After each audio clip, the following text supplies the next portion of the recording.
অর্থাৎ আজ বিজ্ঞানসম্মত কথা, বৈজ্ঞানিক সত্য কথা, মানুষ জন্মের আগে মৃত্যু ছিল। কিভাবে মানুষের উৎপত্তি কোত্থেকে এলো, কোরআনে কারীম তা পরিষ্কার করে বলছে। তোমাকে কিভাবে সৃষ্টি করেছে তুমি দেখো। সন্তান মায়ের জরায়ুতে আসার পূর্বে সে ছিল পিতার শুক্রকীট আর মায়ের ডিম্বাণু, অর্থাৎ স্পার্মটোজন এবং ওভাম, এই দুটি জিনিসের মধ্যে সে বিভক্ত ছিল। মায়ের বক্ষপিঞ্জর এবং পিতার পৃষ্ঠদেশ থেকে সবেগে নির্গত এক ফোঁটা পানি দিয়ে আমি আল্লাহ পাক তোমাকে সৃষ্টি করেছি। কোরআনে কারীম বলছে, হাল আতা আলাল ইনসানি হিনুম মিনাদ দাহরি লাম ইয়াকুন শাইআম মাযকুরা। মানুষের জীবনে কি এমন এক সময় এসেছিল না যখন সে উল্লেখযোগ্য বিষয় বস্তু হিসাবে পরিগণিত ছিল না? তোমার নাম ছিল না, পরিচয় ছিল না, কিছুই ছিল না, দুনিয়ার কেউ তোমাকে জানতো না, শুনতো না। আমি আল্লাহ পাক তোমাকে সৃষ্টি করেছি। তুমি কোত্থেকে এলে? কোরআনে কারীম থেকে তা জেনে নাও। আল্লাহ রাব্বুল আলামিন বলেন, ইন্না খালাকনাকুম মিন তুরাবিন সুম্মা মিন নুতফাতিন সুম্মা মিন আলাকাতিন সুম্মা মিন মুদগা। আমি রব্বুল আলামিন তোমাকে সৃষ্টি করেছি মাটির উপাদান দিয়ে তৈরি করলাম। মা বাপের পুরুষের স্পার্মটোজন আর মহিলাদের ওভাম দুটোতে মিলে মায়ের গর্ভের ভিতরে নাপাক পানি ফোঁটাকে জমাট রক্তে পরিণত করে দিলাম। এই জমাট রক্তকে গোশত বানালাম, কচি কচি হাড় দিয়ে একটা বডি, একটা স্ট্রাকচার তৈরি করলাম। তারপরে ফাকাসাউনাল ইযামা লাহমা, গোশত দিয়ে, রগ দিয়ে, চামড়া দিয়ে সুন্দর করে ছাউনি দিয়া মায়ের গর্ভের ভিতরে আমি আল্লাহ রব্বুল আলামিন তোমাকে বানাইছি। মায়ের পেটের ভিতরে ফি কারারিম মাকিন, একটি সুরক্ষিত জায়গায় তোমাকে আমি রেখে দিলাম, যেখানে কোনো রোগ, কোনো জার্ম যেখানে পৌঁছতে পারবে না, কোনো অসুবিধা হবে না। এমন একটা জায়গায়, এমন একটা ইন্টেনসিভ কেয়ার ইউনিটের ভিতরে রেখেছি। সুবহানাল্লাহ ওয়া বিহামদিহি। একটা ইন্টেনসিভ কেয়ার ইউনিট যেখানে কোন রকমের কোনো জার্ম প্রবেশ করে বা করবার কোনো ক্ষমতা নাই কারো। এমন একটা যে একটা প্যাকেট, সুন্দর একটা প্যাকেট, একটা কভারের মধ্যে তোমাকে তৈরি করা হলো মায়ের পেটের মধ্যে। তারপরে আজকে তুমি কুফরি করতেছো, আজকে আমাকে অস্বীকার করছো। ওই গর্ভের ভেতরে আমি ইচ্ছে করলে রক্তের পিণ্ডের আকারে মায়ের গর্ভ থেকে আবর্ষণ করে দিতে পারতাম, দুনিয়ার মুখ দেখতে পারতে না। মায়ের পেটের ভেতর থেকে মরা সন্তান হিসাবে বের করে দিতে পারতাম, বিকলাঙ্গ করে বের করে দিতে পারতাম, পঙ্গু করে বের করতে পারতাম। পারতেন না? আল্লাহ রাব্বুল আলামিন বলেন, কেমনে বানালাম?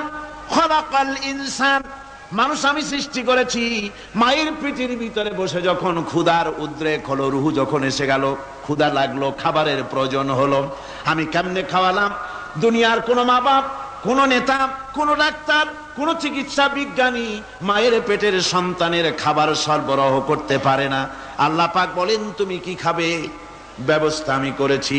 মায়ের মাসিক অসুখকে বন্ধ করে দিয়ে মায়ের নাভির সঙ্গে তোমার নাভির সাথে তার লাগাইয়া দিয়েছি, আর ওই তারের মাধ্যমে রক্ত বের করে দিয়া মায়ের রক্ত দিয়ে তিল তিল করে তোমারে বড় করেছি। রক্তটা মুখে লাগাই নাই, মুখে লাগলে পরে নাপাক রক্ত, মুখটা নাপাক হয়ে যাবে। নাভির ভিতর দিয়ে পাস করে দিলাম, মুখটাকে পবিত্র রেখে দিলাম, যাতে করে দুনিয়ায় আসার পর আমার পবিত্র বানানো মুখখানা দিয়া এই দুনিয়ায় বসে তোমার আল্লাহর পবিত্র নামের জিকির করতে পারো। এমন সুন্দর করে মায়ের পিঠের ভিতরে তৈরি করলাম, হাত দিলাম, পা দিলাম, সুন্দর করে বানালাম, এমন নিখুঁত করে বানালাম, তাকায়া দেখো নিজের দিকে, সুন্দর করে বানালাম। এরপরে কি করলাম? সুম্মা নুখরিজুকুম তিফলা, বাচ্চার আকারে মায়ের পেট থেকে আস্তে করে বের করে নিয়ে আসলাম। সুবহানাল্লাহ ওয়া বিহামদিহি। আস্তে করে করে মায়ের পেট থেকে নিয়ে এসেছি পৃথিবীর বুকে। পৃথিবীতে যখন আসলে তখন তোমার অবস্থাটা কি ছিল? ক্ষুধার যন্ত্রণায় যদি মরেও যেতে, কান্দা ছাড়া ভাষা নাই। ভাষা আছে? কোন হুঁশ ছিল আমাদের? কোন জ্ঞান ছিল? আল্লাহ রাব্বুল আলামিন বলেন, আল্লাহু আখরাজাকুম মিন বুতুনি উম্মাহাতিকুম লা তা'লামুনা শাইআ।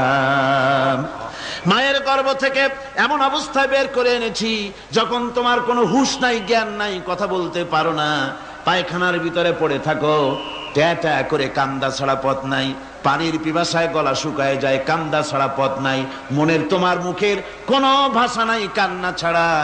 আমি তোমার এমন আল্লাহ, আমি তোমার এমন স্রষ্টা, আমি তোমার এমন রব। তোমার ভাষা নাই বলে মায়ের কলিজার ভেতরে আমি তোমার প্রতি এক দুর্বিনীত মহব্বত পয়দা করে দিয়েছি। তোমার কান্না তোমার মায়ের বুকের মধ্যে শেল বিঁধে যায়। তুমি যখন কাঁদো, কান্নার আওয়াজ যখন মায়ের কানে চলে যায়, হাজারো কাজ ফেলে মা দৌড়াইয়া বাচ্চারে কোলে নেয়।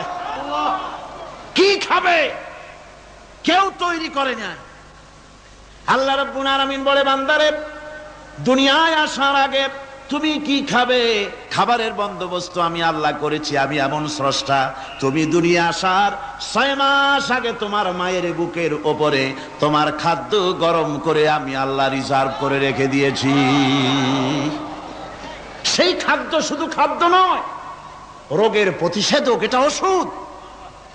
আজ বিজ্ঞানীরা, চিকিৎসা বিজ্ঞানীরা বলছেন, মায়ের দুধ সন্তানের খাদ্যের, মায়ের দুধের চাইতে কোনো বিকল্প কিছুই নাই। সন্তান পৃথিবীতে এলে মায়ের প্রথম দুধটা গ্রামে গঞ্জে অশিক্ষিত এলাকায় প্রথম দুধটা ফেলে দেয়। এটাকে মনে করে এটা খারাপ, এটা খাওয়াতে নাই, তাহলে ধনুষ্টঙ্কার হবে, হাবিজাবি কথা বলে। আল্লাহ দুধ বানাইছে বাচ্চার ধনুষ্টঙ্কার হওয়ার জন্য। মায়ের ওই প্রথম দুধটা হচ্ছে সন্তানের জন্য সমস্ত রোগের প্রতিষেধক।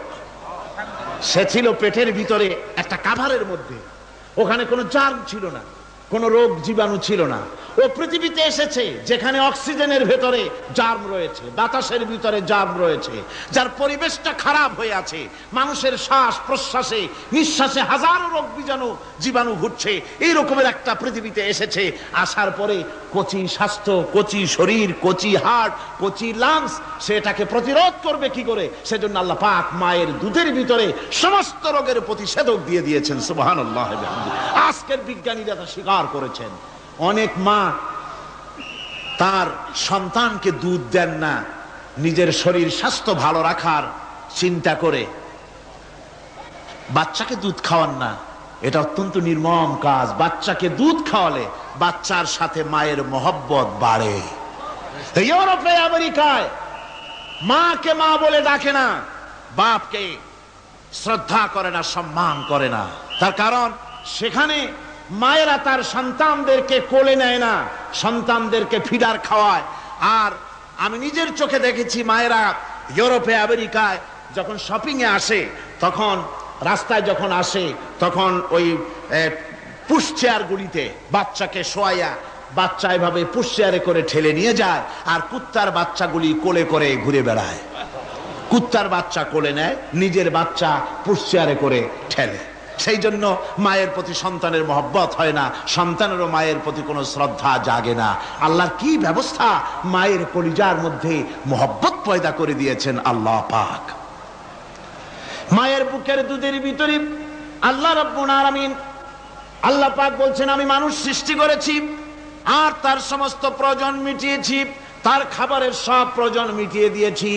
দুধটাকে ঘন করি নাই, হজম করতে পারবে না বলে ওই দুধটা সামান্য পাতলা করে দিয়েছি, ওর ভিতরে সামান্য মিষ্টি দিয়েছি। দুধের বোটার ভিতরে একটা ছিদ্র দিলে, চোষা মারলে পরে অনেকগুলি দুধ বেরিয়ে এসে গলাটা আটকে যেত, তোমার কচি কণ্ঠ গলা আটকে যেত, শ্বাস করতে পারতে না। এজন্য মায়ের স্তনের বোটার ভিতরে সূক্ষ্ম সূক্ষ্ম 32টা ছিদ্র করে আস্তে করে দুধ বার করে তোমার জীবন আমি বাঁচাইছি। খলাকাল ইনসান, মানুষ সৃষ্টি করেছি আমি আল্লাহ পাক। সুতরাং যে আল্লাহ পাক এ মানুষ সৃষ্টি করলেন আর মায়ের কলিজার ভিতরে মোহাব্বত পয়দা করে দিলেন, সে আল্লাহ পাক বলছেন খবরদার ওই মাকেও যেন আবার ভুলে যেও না, মাকে সম্মান করে করো, মা বাপকে মোহাব্বত করো, তাদেরকে শ্রদ্ধা করো, বউ পাইয়া সুন্দরী স্ত্রী পেয়ে মায়ের কথা ভুলে যেও না। অনেক সাহেব আছে মায়ের কথা ভুলে যায়, স্ত্রীর কথা অনুযায়ী মায়ের উপর অত্যাচার করে, এরকমও বহুত আছে। আল্লাহ পাক বলছেন শোনো, وَقَضَى رَبُّكَ أَلَّا تَعْبُدُوا إِلَّا إِيَّاهُ وَبِالْوَالِدَيْنِ إِحْسَانًا। তোমার প্রভুর পক্ষ থেকে ফয়সালা হয়েছে, চূড়ান্ত সিদ্ধান্ত হয়ে গিয়েছে, আমি আল্লাহর ইবাদতের পর তোমার মা বাপের ইহসান করবে, খেদমত করবে, তাদের জন্য উপকার করবে, তাদেরকে ভালোবাসবে। আল্লাহ রাব্বুল আলামিন বলেন মা বাবার সঙ্গে কেমনে কথা বলবে, তাদের সাথে কিভাবে আচরণ করবে, আল্লাহ তাও শিখিয়ে দিয়েছেন। আল্লাহ পাক বলেন ওয়ালা তাকুল লাহুমা ওয়া কুল লাহুমা কাওলান কারীমা। মা বাবার সাথে সম্মানজনক কথা বলো, ওয়া কুল লাহুমা কাওলান কারীমা, সম্মানজনক কথা বলো, মাথায় ঝাঁকি দিয়ে রাগ করে চোখ মোটা করে কথা বলো না। তুমি সন্তান, তোমার জন্য সবচাইতে বড় পীর তোমার আব্বা তোমার আম্মা, ঠিক কিনা কন? ছেলের জন্য, মেয়ের জন্য, সন্তানের জন্য সবচাইতে বড় পীর কে?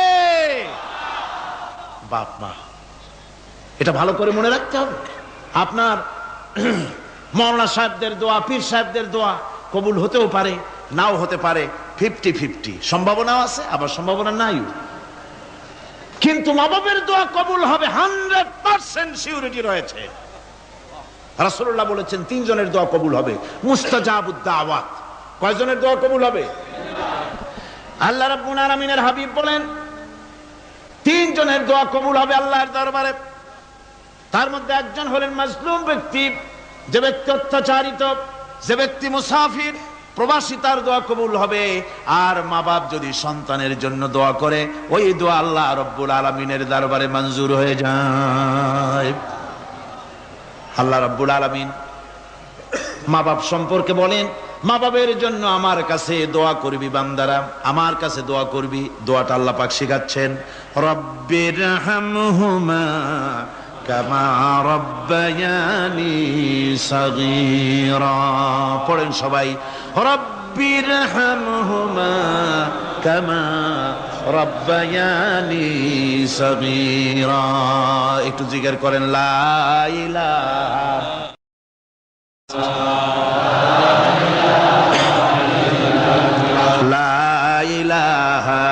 ইল্লাল্লাহ, লা ইলাহা ইল্লাল্লাহ, লা ইলাহা ইল্লাল্লাহ, লা ইলাহা ইল্লাল্লাহু মুহাম্মাদুর রাসূলুল্লাহ।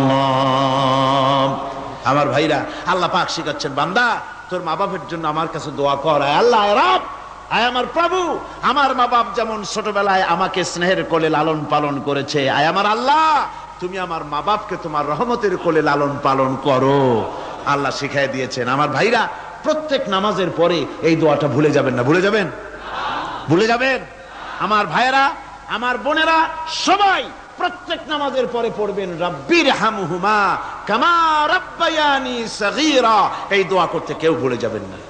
আল্লাহ রাব্বুল আলামিন বলে, বান্দারে ওয়া ওয়াসাইনাল ইনসানা বিওয়ালিদাইহি ইহসানা হামালাতুহু উম্মুহু কুরহা ওয়া ওয়াদাতুহু কুরহা। আল্লাহ পাক বলেন, আমি পৃথিবীর সমস্ত মানব মণ্ডলীকে উপদেশ দিয়েছি, মা বাপকে সম্মান করো, শ্রদ্ধা করো, তাদের উপকার করো। তার কারণ হলো তোমার মা তোমাকে গর্ভে ধারণ করেছে অত্যন্ত কষ্টের সাথে। আল্লাহ বলতেছেন, মা তোমাকে গর্ভ ধারণ করেছে অত্যন্ত কষ্টের সাথে, এরপরে তোমাকে ডেলিভারি করেছেন অত্যন্ত কষ্টের সাথে, তোমাকে ডেলিভারি করেছেন। গভীর রাত্রে মানুষ সব ঘুমায় যায়, গর্ভবতী মা ঘুমাতে পারে না। সন্তান পেটের ভিতরে হাঁটু দিয়া গুতা মেরেছে, পা দিয়া লাথি মেরেছে, মা চরম শীতের রাত্রে, প্রচন্ড শীতের রাতে গায়ের লেপটা সরায় দিয়া মা একবার দাঁড়ায় আর একবার বসে, একবার দেওয়ালের সাথে হেলান দিয়া দাঁড়ায়, কষ্ট করে রাতটারে কাটায় দেয়। আবার সারাদিন সংসারের জন্য কাজ করেছেন, রান্না বান্না করেছেন মা, সকলকে খাওয়াইয়া মা শেষের দিকে খেতে গেছেন। যখন নিজে খেতে গেলেন, খাবারের ক্ষুধাত নিয়ে পেট ক্ষুধা নিয়ে খেতে বসেছেন, পেটের ভিতরে সন্তান লাথি মেরেছে, পেটের মধ্যে ঘুষা মেরেছে, হাঁটু দিয়া গুতা মেরেছে, ভরা পেটে পেটের ভিতরে সন্তান গুতা মারলো হাঁটু দিয়া মাথা দিয়া। মা ক্ষুধা রয়েছে পেটে, খেতে পারলেন না, বেদনা শুরু হয়েছে। খাবারের থালাটা ঠেলে দিয়ে মা দাঁড়ালেন, বসলেন, চোখের পানি ফেললেন। এভাবে করে মা একটা দুইটা দিন নয়, 10টি মাস পর্যন্ত সন্তানটাকে পেটের মধ্যে নিয়ে, একটা জীবিত মানুষ আর একটা জীবিত সন্তান পেটের মধ্যে নিয়ে নড়াচড়া করছেন, চলাফেরা করছেন। কিতাবের মধ্যে এসেছে রাতের বেলায় মা যে ঘুমাতে পারেন না সন্তানের নড়াচড়ার কারণে, রাতভর ইবাদত করলে যত সওয়াব পাওয়া যেত আল্লাহ ওই সওয়াব মায়ের আমলনামায় লিখে দেন।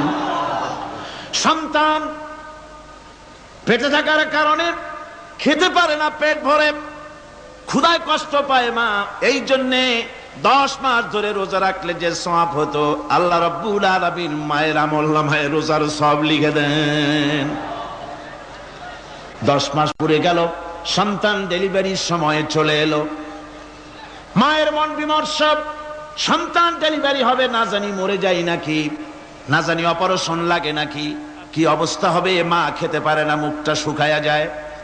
ডেলিভারির সময় যখন আসে, মা বাবার কাছ থেকে বিদায় নিয়ে যায়, স্বামীকে একান্তে গোপনে ডেকে নিয়ে বলে, প্রাণের স্বামী, দীর্ঘদিন একসঙ্গে ঘর কন্যা করেছি, অপরাধ হয়ে যেতে পারে, আমারে মাফ করে দিও। আমার মনে হয় এবার আমি আর বাঁচবো না। সংসার থাকলো, চাবি থাকলো, সব বুঝে নাও, আমারে মাফ করে দিও। মা চলে গেল সতিকা গৃহে, ক্লিনিকে চলে গেল, অপারেশন থিয়েটারে চলে গেল, অথবা ডেলিভারির জায়গায় চলে গেল। ডেলিভারি পেইন শুরু হয়ে গেল, বেদনা শুরু হয়ে গেল। এক একটা বেদনা যেন মায়ের এক একটা মৃত্যু যন্ত্রণা শুরু হয়ে যায়। এমন যন্ত্রণা, প্রসব বেদনা দুনিয়ার ভুক্তভোগী মা ছাড়া আর কেউ জানে না। এই চরম বেদনার ভেতর দিয়ে, চরম কষ্টের ভিতরে মা যখন একটা বাচ্চা প্রসব করলো, জিহাদের ময়দানের মতো মা রক্তাক্ত হয়ে গেলেন, সন্তান দুনিয়ায় এলো। মা তখন অস্থির থাকেন। এত বড় বিরাট কষ্টের ভিতরে আল্লাহ রাব্বুল আলামিন বলেন, সন্তান যখন ডেলিভারি হয়ে গেল, মায়ের মনের ভিতরে আমি তখন এই ফিলিংস, এই টেন্ডেন্সি জাগ্রত করে দিই, দেখ কি হয়েছে। মা তখন দেখতে চায় কি হয়েছে। মায়ের সামনে যখন এত কষ্টের, হৃদয় রিংরানো, কলিজার 32টি নাড়ি ছেঁড়া যন্ত্রণার সন্তান যখন মায়ের চোখের সামনে আসে, আল্লাহ পাক বলেন, মা যখন তার ছেলের মুখের দিকে তাকায়, মেয়ের মুখের দিকে তাকায়, আল্লাহ বলেন 10 মাসের পেটে ধরা কষ্ট আর ডেলিভারির সব কষ্ট মায়ের মন থেকে মুছে ফেলে দেই। আল্লাহ রাব্বুল আলামিন বলেন, খবরদার দুনিয়ার মানুষ, এমন মায়ের সাথে নাফরমানি করবি না, এ মায়ের সাথে নাফরমানি করবি না, মাকে সম্মান করবি, মার কাছে দোয়া চাবি। দুনিয়ায় যদি সম্মান চাও, রিজেক্ট চাও, মায়ের পায়ে ধরে কাঁদো। মায়ের জাতি অনেক সম্মান তার। রাসূল করিম সাল্লাল্লাহু আলাইহি ওয়াসাল্লামকে প্রশ্ন করা হয়েছে, হুজুর খেদমত করব কার? হুজুর কয় মায়ের। তারপরে কার? হুজুর কয় মায়ের। তারপরে কার? হুজুর বলেন মায়ের। তারপরে কার? তোমার পিতার। 3 গুণ। তোর মায়ের মর্যাদা 3 গুণ বেশি, তোর বাপের চাইতে মর্যাদা বেশি। সুবহানাল্লাহ পড়েন। আর আজকে ইসলামের শত্রুরা তারা বলে যে ইসলাম নারীর অধিকার আদায় করে নাই। নারীর অধিকার ইসলাম দেয় নাই তো কে দিয়েছে? আমার বন্ধুগণ, বিশ্বনবী জনাব মুহাম্মদ রাসূলুল্লাহ সাল্লাল্লাহু আলাইহি ওয়াসাল্লাম মসজিদে নববীর ভিতরে বসে আছেন। এক বৃদ্ধা মহিলা মসজিদের মধ্যে প্রবেশ করলেন। হুজুর বৃদ্ধাকে দেখে দাঁড়ায় গেলেন, বিশ্ব নবী বুড়ি মেয়ে লোককে দেখে দাঁড়ায় গেলেন। আল্লাহর নবী বুড়িকে দেখে দাঁড়ালেন। বুড়ি যখন কাছে এলেন, আল্লাহর নবী নিজের গায়ের চাদর বুড়ির জন্য বিছায়া দিলেন। বুড়ি বসলেন। এরপরে কথাবার্তা সারার পর বুড়ি যখন বিদায় হবেন, হুজুর আবার দাঁড়ালেন। বুড়ি মহিলা চলে গেলেন। সাহাবায়ে কেরাম বলেন, ইয়া রাসূলুল্লাহ, কিছুই বুঝলাম না, একজন বৃদ্ধা মহিলার জন্য বিশ্ব নবী দাঁড়ান আর গায়ের চাদর বিছান, আমরা বড় আশ্চর্য হয়ে গেলাম। নবীজি বলেন, ও আমার সাহাবীরা, তোমরা জানো না, এই মহিলাকে চিনতে পারো নাই। আমি আমার মায়ের দুধ আমার জীবনে কিসমতে তেমন হয় নাই। আমি আমার মায়ের দুধ তেমন কিসমতে পাই নাই। যার বুকে দুধ খেয়ে, যার কোলে কাখে চড়ে আমি বড় হয়েছি, আমার সেই দুধ মা, ইনি হযরতে হালিমাতুস সাদিয়া, আমার সেই দুধ মা। রাসূলুল্লাহ নিজে সম্মান দিয়েছেন মায়ের। খবরদার, মাকে অসম্মান করবেন না, মাকে সম্মান করবেন, মাকে শ্রদ্ধা করবেন। আমার বন্ধুগণ, আলেম ওলামা পীর বুজুর্গদের জন্য হাদিয়া তো দেন আপনারা, কোনো নিষেধ নাই, দেন। হাদিয়া দেওয়াও সুন্নত, নেওয়াও সুন্নত, দিবেন, আমি কোনো নিষেধ করি না। কিন্তু আমি বলতে চাই, পীর বুজুর্গদের কাছে, আলেম ওলামাদের কাছে হাদিয়া দিয়া আল্লাহরে যত না খুশি করতে পারবেন, এই ডালিম বেদানার মৌসুমে বেদানা একটা ভেঙে নিজ হাতে যদি মায়ের মুখে তুলে দেন, আল্লাহর আরশ খুশি হয়ে যাবে, আল্লাহর আরশে আজিম খুশি হয়ে যাবে, আল্লাহ পাক খুশি হয়ে যাবেন। মায়ের খাওয়াও, বাপকে খাওয়াও, তোমার সবচেয়ে বড় পীর তিনি। সুবহানাল্লাহ পড়ে, সুবহানাল্লাহ। মা বাপ যদি একটু দোয়া করে দেয়, তোমার জিন্দেগির কাম শেষ। একটু বদদোয়া করলে জাহান্নামে যাবা। কোন পীর সাহেব বদদোয়া করলে জাহান্নামে যাবে এমন কথা নয়। কোন মাওলানা বদদোয়া করলে দোজখে যাবে এমন কথা নয়।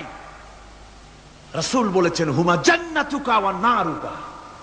মা বাপ তোমার বেহেশত, মা বাপ তোমার জাহান্নাম। মা বাপ যদি অসন্তুষ্ট হয়, দোজখে যাবি, আর মা বাপ যদি খুশি, আল্লাহর জান্নাতে চলে যাবি। সুবহানাল্লাহ, সুবহানাল্লাহ, সুবহানাল্লাহ। মায়ের পায়ের তলে তোর বেহেশত। আমরা পুরুষ, আমাদের গত বছরও বলেছি, আমরা পুরুষ, আমাদের পায়ের তলে জুতা। আমাদের পায়ের তলে কি? শুধু জুতা। আর আমার মা, আমার মায়ের জাতি যারা এই প্যান্ডেলে বসে আছেন, আমার মায়েরা, বোনেরা, মায়ের জাতি যারা পৃথিবীতে, মায়ের জাতির পায়ের তলে আল্লাহর বেহেশত। সুবহানাল্লাহ। নারীর মর্যাদা ইসলাম দেয় নাই, কে দিয়েছে? আল্লাহ দিয়েছেন, আল্লাহ রাসূল দিয়েছেন। আমার বন্ধুগণ, হযরত বাইজিদ বুস্তামি, ছোট্ট বাচ্চা ছেলে, গভীর রাত্রে মা অসুস্থ, পানির পিপাসায় জেগে উঠেছেন। বাবারে, পিপাসায় শেষ হয়ে গেলাম, পানি দাও। ছেলে ঘরের ভিতরে পানি না পেয়ে বাইরে দৌড়াদৌড়ি করলেন। অনেক দূর থেকে পানি নিয়ে এসে দেখেন মা ঘুমায় গেছেন। পানি নিয়ে দাঁড়ানো, পৌষ মাস, মাঘ মাসের শীতের রাত, ফজরের সময় মায়ের ঘুম ভেঙে গেল। তাকিয়ে দেখেন বাইজিদ দাঁড়ানো, হাতে পানি থরথর করে কাঁপছে। জিজ্ঞাসা করে, বাইজিদ তুমি দাঁড়ানো কেন? ছোট্ট বাচ্চা বলে, মা পানি চেয়েছিলে তুমি গভীর রাত্রে, পানি ঘরে ছিল না, অনেক দূর থেকে আনতে হয়েছে। মা বলছে, ঘুমাও নাই কেন গ্লাস থুইয়া? বাচ্চা বলে, ঘুমাই নাই। তুমি যদি আবার পানি চাও, সময় মতো যদি দিতে না পারি, মা তোমার কষ্ট হবে। এই জন্য ফজর পর্যন্ত আমি দাঁড়ায় আছি, কখন তুমি পানি চাও। মা হাতের থেকে পানি নিয়ে পান করলেন। বাইজিদকে বিছানার উপরে আরাম করে কম্বল দিয়ে ঘুম পড়াইয়া দিলেন। হযরত বাইজিদের মা উযু করে ফজরের নামাজ পড়ে সিজদায় চলে গেলেন। চিৎকার মেরে কেঁদে বলেন, আমার রব, আমার আল্লাহ, আমি আমার বাইজিদের মা, আমি মা হয়ে বাইজিদের জন্য দোয়া করি। বাইজিদ আমার জন্য আজকে যা করেছে, আমি মা, আমার কলিজা ঠান্ডা হয়ে গেছে। আয় আল্লাহ, আমি বাইজিদের জন্য দোয়া করি, তুমি তাকে সুলতানুল আরিফিন বানাইয়া দিও। মঞ্জুর হয়ে গেল আল্লাহ পাকের কাছে দোয়া। আমার ভাইরা, আল্লাহ পাক বলছেন, খবরদার, আমার ইবাদতের পরে মা বাপ। আল্লাহর ইবাদতের পরে কারা? মা বাপ। মা বাপকে সম্মান করো, শ্রদ্ধা করো, মোহাব্বত করো, কিসমত খুলে যাবে, কিসমত খুলে যাবে। মা বাপকে সম্মান করো। হযরত আবু হুরায়রা রাদিয়াল্লাহু তাআলা আনহু রাসূলের সামনে এসে কাঁদতেছেন। হুজুর বলছেন, আবু হুরায়রা কাঁদো কেন? কাঁদো কেন? রাতের বেলা কাঁদো কেন? হযরত আবু হুরায়রা বলছেন, হুজুর আমাকে মা মেরেছেন। হুজুর বলছেন, মা মারলো কেন? কোন অপরাধ করেছো? কোন গোস্তাখি করেছো? আবু হুরায়রা বলছেন, না হুজুর, কোন গোস্তাখি করি নাই। তবে মারলো কেন? হযরত আবু হুরায়রা বলছেন, হুজুর আমি আপনার দরবার থেকে ফিরতে রাত হয়ে গিয়েছিল। মা জিজ্ঞেস করলেন, আবু হুরায়রা এত রাত্রে কোথায় ছিলেন? বললাম, আমি ছিলাম যে কদম চুমতে পারলে দুনিয়া ধন্য হয়, সেই দরবারে নববীর কদম মোবারক থেকে আসতে আমার দেরি হয়েছে। আমার মা মুশরিকা, আপনার নাম শুনে তার গায়ে আগুন জ্বলে উঠলো, আমাকে ধরে মারা আরম্ভ করলো। বলল, হয় আমার বাড়ি ছাড়বি আর না হয় মুহাম্মদ সাল্লাল্লাহু আলাইহি ওয়াসাল্লামের দরবার ছাড়বি। আমি বললাম, আমার মা, তুমি বুড়ি মানুষ, তোমার গায়ে যত শক্তি আছে সমস্ত শক্তি দিয়ে আমারে পিটাও, আমারে মারো। মারতে মারতে আমাকে বাড়ি থেকে তুমি বের করে দাও। তোমার বাড়ি শুদ্ধ, তাম দুনিয়া ছেড়ে দিতে পারি, আল্লাহর নবীর কদম মোবারক ছেড়ে দিতে পারি না। হুজুর, আমার মা আমাকে গলা ধাক্কা দিয়ে বের করে দিয়েছেন। হুজুর বলছেন, আবু হুরায়রা তোমার মা তোমাকে মেরেছে, তুমি আমার কাছে নালিশ করছো? আমার তো এখানে ইন্টারফেয়ার করার কিছুই নেই। সুবহানাল্লাহ, সুবহানাল্লাহ। মা তোমাকে মেরেছে, এখানে আমার করার কিচ্ছু নাই। বিশ্ব নবী বলছেন, এত বড় পাওয়ারফুল নবী, লেজিসলেটিভ পাওয়ার, সারে আল্লাহ তাকে বানিয়েছেন শরীয়ত প্রণেতা। কোরআন শরীফ, কোরআন শরীফে শুধু হালাল ও হারামের, হালাল এবং হারামের, বৈধ এবং অবৈধের সীমারেখা শুধু কোরআনই ঠিক করেনি, রাসূলের জন্য আল্লাহ ছেড়ে দিয়েছেন।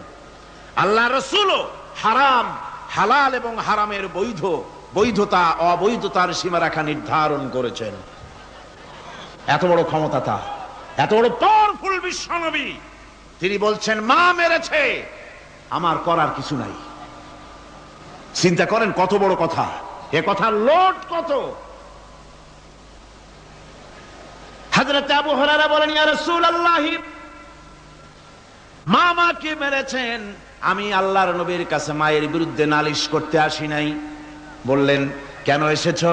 হযরত আবু হুরায়রা বলেন, হুজুর এসেছি একটা কারণে, আমি জানি আল্লাহ নবী যদি আল্লাহর দরবারে হাত উঠায়া কোন জিনিস বলে, আল্লাহ রাব্বুল আলামিন সঙ্গে সঙ্গে মঞ্জুর করে নেন।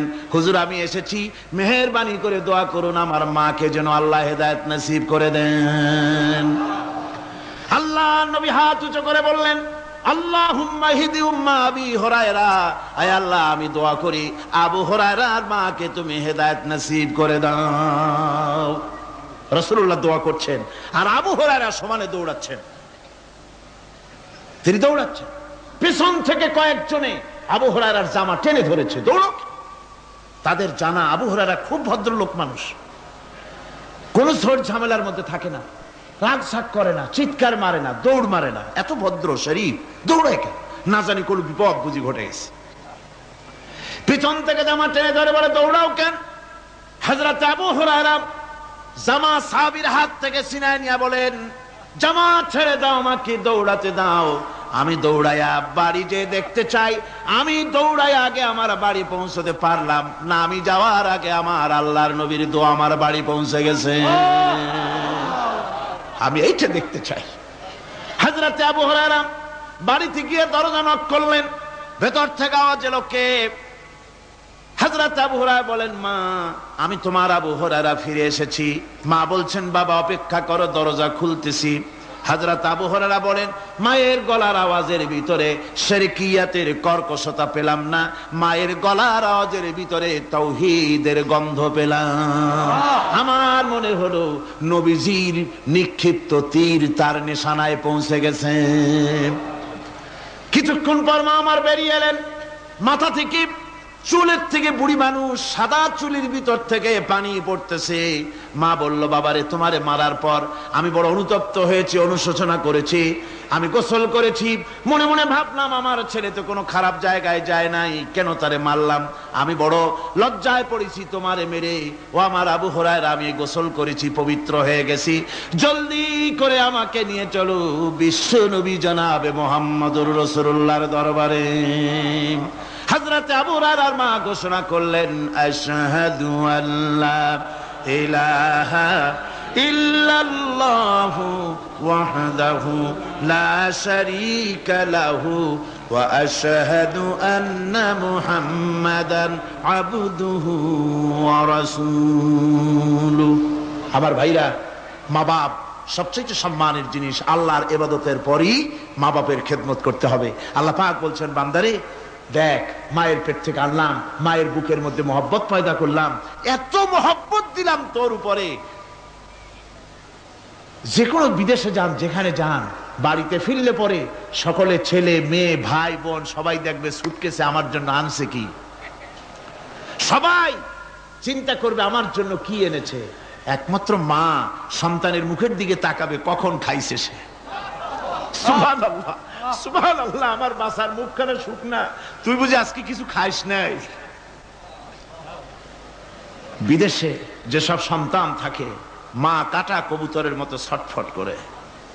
আমার ছোটবেলার কথা আমি দেখেছি সরসিরা মাদ্রাসা পড়তাম, আব্বা টাকা দিতেন মাদ্রাসায় যাওয়ার সময়, আবার মা আবার মুরগির ডিম বিক্রি করা, বিভিন্ন জিনিস বিক্রি করা বা বাজার করার পয়সা, উদ্বৃত্ত কিছু পয়সা আব্বার অজান্তে আমার হাতের মুঠার মধ্যে দিয়ে দিতেন।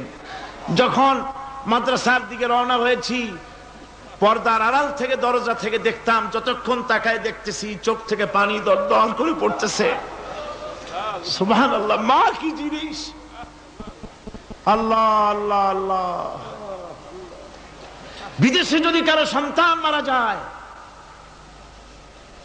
সবার জানার আগে কবি বলতেছেন, বিদেশে বিরাজ্যে যার পুত্র মারা যায়, পশু পক্ষী না জানিতে আগে জানে মায়।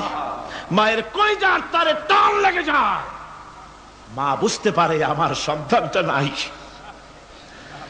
আহারে মা! আমার বন্ধুগণ, মা যার বেঁচে আছে বেয়াদবি করেছেন, পাও ধরে মাপ নিয়ে নেবেন, পাও ধরে মাপ নিয়ে নেবেন।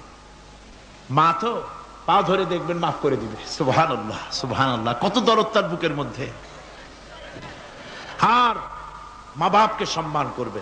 যাক, এই বিষয়ের উপরে আমি আর যেতে চাই না, শুধু আমি আপনাদের বললাম, এই বিশাল জনতাকে বললাম, সবচাইতে বড় পীর আপনার জন্য আপনার মা বাপ। সবচাইতে বড় পীর কে? মা বাপ। সন্তুষ্ট করেন, রুজিতে অভাব ঘটবে না, কোন মাজারে গিয়ে সেজদা দেওয়া লাগবে না, আল্লাহর কসম, মাজারে যাই চাওয়া লাগবে না।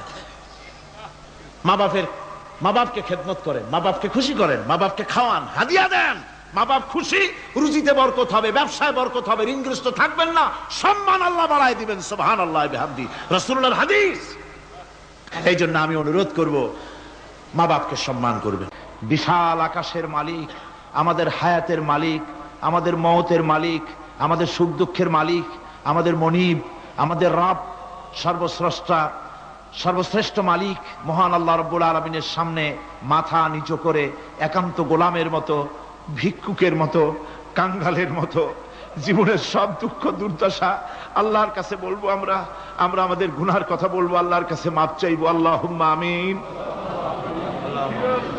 রব্বানা ظلمنا أنفسنا وإن لم تغفر لنا وترحمنا لنكونن من الخاسرين ربنا ظلمنا أنفسنا وإن لم تغفر لنا وترحمنا لنكونن من الخاسرين ربنا لا تزغ قلوبنا بعد إذ هديتنا وهب لنا من لدنك رحمة إنك أنت الوهاب رب العالمين আমাদের গুনার দিকে নজর করো না, আমাদের গুনার দিকে তাকায়ো না, আমরা এত গুনাহ করেছি, সেদিকে তাকালে হয়তো রহমত করতে ইচ্ছে করবে না। আয় আল্লাহ, আমাদের গুনার দিকে তাকাও না, আমাদের চোখের দিকে তাকাও, আর আমাদের মুখের কাকুতি মিনতির দিকে তাকায়া আমাদের জিন্দেগির গুনাহ আল্লাহ মাফ করে দাও। রব্বুল আলামিন, এই 5 দিন তাফসীর করতে গিয়ে যদি কোনো ভুল আমি করে থাকি, আয় আল্লাহ, আমি মানুষ, ইলম কালাম নাই, আমি যদি কোনো ভুল করে থাকি, আল্লাহ তুমি দয়া করে আমাকে মাফ করে দাও। কোনো ভুল কথা যদি বলে থাকি, তোমার বান্দাদের স্মৃতি থেকে তা মিটাইয়া দাও। আয় আল্লাহ, হক কথা যা বলেছি, কোরআনের কথা, হাদিসের কথা, তেলাওয়াত যা হয়েছে, জিকির আজগার হয়েছে, আল্লাহ এতে তুমি খুশি হয়ে যে সওয়াবটুকুন দিবে, আল্লাহ দয়া করে সওয়াবটুকুন সরওয়ারে কায়নাত, আশরাফুল আম্বিয়া, সাইয়্যিদুল মুরসালিন, রাহমাতুল লিল আলামিন জনাবে মুহাম্মদুর রাসূলুল্লাহ সাল্লাল্লাহু আলাইহি ওয়াসাল্লামের রূহ মুবারকে পৌঁছায়া দাও। রব্বুল আলামিন, तमाम পৃথিবীর মাটির নিচে যত মুমিন মুমিনাত শুয়ে আছে, আল্লাহ তাদের আরওয়ার পরে সওয়াব পৌঁছায়া দাও। রব্বুল আলামিন, আমরা বড় গুনাহগার। এই মুহূর্তে মনে পড়ে গেল আমাদের আব্বাজানের কথা, আমাদের মার কথা মনে পড়ে গেল। আল্লাহ,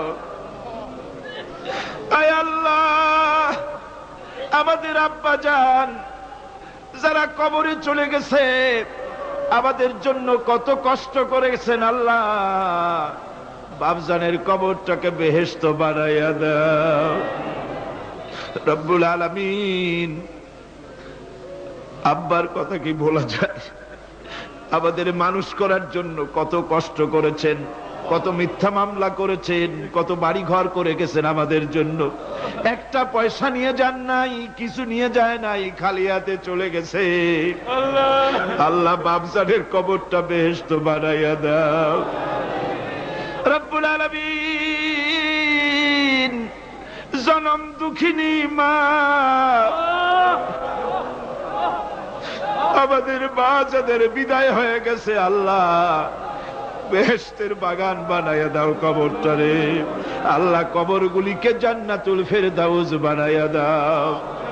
রব্বির হামহুমা কামা রব্বায়ানি সগীরা, রব্বির হামহুমা কামা রব্বায়ানি সগীরা। আল্লাহ রব্বির হামহুমা, তুমি তো রহমান, রব্বায়ানি সগীরা, তুমি জব্বার, আল্লাহ তুমি সত্তার, আমাদের দিকে তুমি মুহাইমিন, তুমি মুমিন, তুমি মুতাকাব্বির, তুমি সত্তারুল উয়ুব। আল্লাহ আমাদের দিকে তাকাও, আমাদের দিকে তাকাও। আয় আল্লাহ, এইভাবে করে মায়ের কাছে দাঁড়ায়া যদি মা মা বলে যদি কাঁদতাম, এমন নিষ্ঠুর মা নাই যে কোলে না নিয়ে পারে। আল্লাহ, মায়ের চাইতে লক্ষ গুণে মায়া তোমার বেশি, আমাদেরকে রহমতের কোলে টেনে নাও। আয় আল্লাহ, যত মানুষ মাহফিলে হাত উঁচু করছে, যত গুনাহ আছে আজকের মাঠ থেকে কেউ যেন গুনাহ নিয়ে বাড়ি না যায়। আল্লাহ, আমাদের শিরক গুনাহ মাফ করো, আমাদের বেদাতের গুনাহ মাফ করো, চুরি ডাকাতির গুনাহ মাফ করো, মানুষ হত্যা করার গুনাহ মাফ করো, জিনা করার গুনাহ মাফ করো। বিদায় হয়ে গেছে আল্লাহ, রব্বুল আলামিন, বাংলাদেশ আমাদের প্রিয় জন্মভূমি, আল্লাহ কবরগুলিকে জান্নাতুল ফেরদাউস বানাইয়া দাও। রব্বির হামহুমা কামা রব্বায়ানি সগীরা। রব্বুল আলামিন, আমাদের দোয়া তুমি কবুল করো। আল্লাহ, দোয়া আল্লাহ, আমাদের কান্নার আওয়াজ তুমি শোনো। আল্লাহ, কিচ্ছু নাই কান্দা ছাড়া আমাদের কাছে। আল্লাহ, এই মাহফিলে যত যুবক এসেছে, আমাদের দেশের যুবকদের চরিত্র শেষ হয়ে যাচ্ছে। আল্লাহ, সব যুবকদের জন্য দোয়া করি। আল্লাহ, যুবক ছেলেদেরকে ইসলামী আন্দোলনের জন্য খালিদ বিন ওয়ালিদ বানায় দাও। এই মাহফিলে যত যুবক এসেছে, আল্লাহ সব যুবকদেরকে ইসলামী আন্দোলনের কর্মী বানায় দাও। আয় আল্লাহ, বাংলাদেশের সেনাবাহিনী বাংলাদেশের বিডিআর তোমার দরবারে মঞ্জুর করো, তাদের সিনায় হিম্মত দাও। বাংলাদেশের পুলিশ বাহিনী ইমাম দিয়া কলজেটারে ভরে দাও। বাংলাদেশের সেনাবাহিনী, air force, land force, BDR, police, এদের কলিজায় এত বড় ইমান দাও যে ইমানের জোরে বাংলাদেশের প্রতি ইঞ্চি জমিন রক্ত দিয়ে হেফাজত করতে পারে। আল্লাহ, ইয়া আল্লাহ, ইয়া আল্লাহ। আমার ভাইরা, হুজুর সাল্লাল্লাহু আলাইহি ওয়াসাল্লাম আরাফাতের ময়দানে দুহাত উঁচু করে দিয়ে আল্লাহর কাছে চাইছিলেন, যাতে তার বগল দেখা গিয়েছিল। হাদিস শরীফে এসেছে, আল্লাহর কাছে দুটো হাত উঁচু করে দিয়ে চান, ইয়া আল্লাহ, আল্লাহ। কান্দেন, কান্দেন, আজকে কানবেন না, কবে কানবেন? আজই তো কান্নার দিন। কাঁদেন আল্লাহর কাছে, আল্লাহ ভিক্ষা চাই তোমার কাছে, আল্লাহ, আল্লাহ। অনেকের রোগ ব্যাধি আছে, মাফ করে দাও আল্লাহ। আজকের এক মহিলা আমার সঙ্গে টেলিফোনে কাঁদলেন, 20 বছর পর্যন্ত রোগে ভুগতেন। রাহেল আক্তার, লাকি তার নাম। 20 বছর পর্যন্ত ভুগতেছে রোগে, কাঁদতেছে, বলছে বিশ্বাস করি কোরআনের মাহফিলে দোয়া কবুল হবে, অপারেশন যেন লাগে না, দোয়া করেন এই মহিলাকে যেন আল্লাহ অপারেশন না লাগায় ভালো করে দেন। আমার মা বোনেরা, মেয়ে লোক মানুষ, পেটে বাচ্চা, কোলে বাচ্চা, কষ্ট করে মা বোনেরা বহুত দূর দারাজ থেকে এসেছে। আল্লাহ, আমার মায়েরা বোনেরা যারা আসছে, আল্লাহ কিয়ামতে তাদেরকে খাদিজা এবং আয়েশার কাতারে দাঁড় করায় দিও। আল্লাহ, আমার মা বোনদেরকে পর্দায় থাকার তৌফিক দিও। আল্লাহ, মা বোনদেরকে তুমি হেফাজত করো। যত রিকশাওয়ালা এসেছে আল্লাহ, এত কষ্ট তারা করে, ওদের ভাগ্য তুমি উন্নতি করে দিও আল্লাহ। রিকশাওয়ালা, ঠেলাওয়ালা, কুলি, মজুর, আল্লাহ সকলের উপরে তোমার রহমত নাজিল করো। কলেজ বিশ্ববিদ্যালয়ের শিক্ষক, ছাত্র, ডিসি, এসপি, জজ, ব্যারিস্টার, ম্যাজিস্ট্রেট, আইনজীবী, বুদ্ধিজীবী, সাহিত্যিক, সাংবাদিক, প্রকৌশলী, চিকিৎসক, কৃষিবিদ, আল্লাহ সকলের উপরে তোমার রহমত নাজিল করো আল্লাহ রব্বুল আলামিন। আমরা এই বিশ্বাস নিয়ে হাত নামাচ্ছি যে আমরা এতক্ষণ যা বলেছি তুমি শুনেছো, আমরা যা বলেছি তুমি কবুল করেছো। আয় আল্লাহ, আমাদের মুনাজাত তোমার দরবারে কবুল করে দিও আল্লাহ। সুবহান রাব্বিকা রাব্বিল ইজ্জাতি আম্মা ইয়াসিফুন ওয়া সালামুন আলাল মুরসালিন আলহামদুলিল্লাহি রাব্বিল আলামিন ওয়া জাআল আখিরা কালিমাতিনা ইনদাল মাউত লা ইলাহা ইল্লাল্লাহু মুহাম্মাদুর রাসূল।